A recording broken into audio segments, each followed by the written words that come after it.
জুমার নামাজ যখন ইমাম সাহেব খুতবা শুরু করেন, খুতবাটা হাতে নিয়ে দাঁড়ায় না, দুইটা পৃষ্ঠা পড়বার পরে আবার উনি বসে পড়েন। বসে নাকি? কেউ নাকি হরান হয়ে গেল? হ্যাঁ, তাহলে বসলো কেন? কারণটা কি? কিন্তু বসে উনি কেন বসে তা জিজ্ঞেস করলে, জিজ্ঞাসা মানুষ করে নাই, উনিও বলে নাই, উনিও বলে নাই। আবার উনি উঠে শুরু করেন, তাই করে না? কেন করেন জিজ্ঞেস করবেন।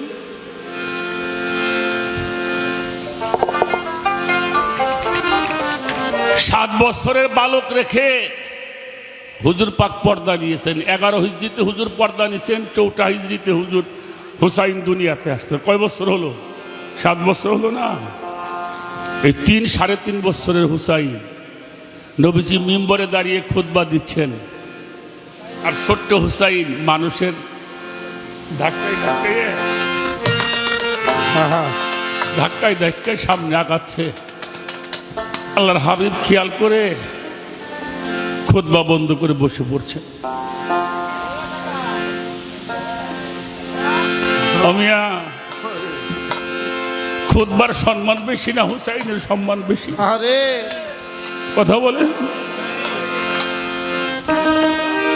নবীজি খুতবা রেখে মওলা হুসাইনকে বুকের মধ্যে জড়িয়ে ধরেছেন।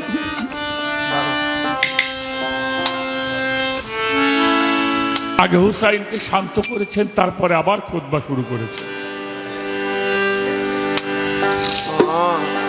গায়ের মধ্যে ঘ্রাণ নিচ্ছে, হুসাইনের গা থেকে ঘ্রাণ নিচ্ছে।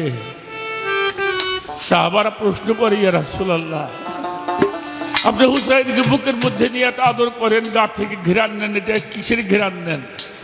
মওলা আমার হুজুর পাক বলেছেন, আমি বেলায়েতের গন্ধ নিচ্ছি। সুবহানাল্লাহ বলে, নবুয়তের গন্ধ নিচ্ছি, রিসালাতের গন্ধ পাচ্ছি, আমি মাওলাইয়াতের গন্ধ পাচ্ছি মওলা হুসাইন থেকে।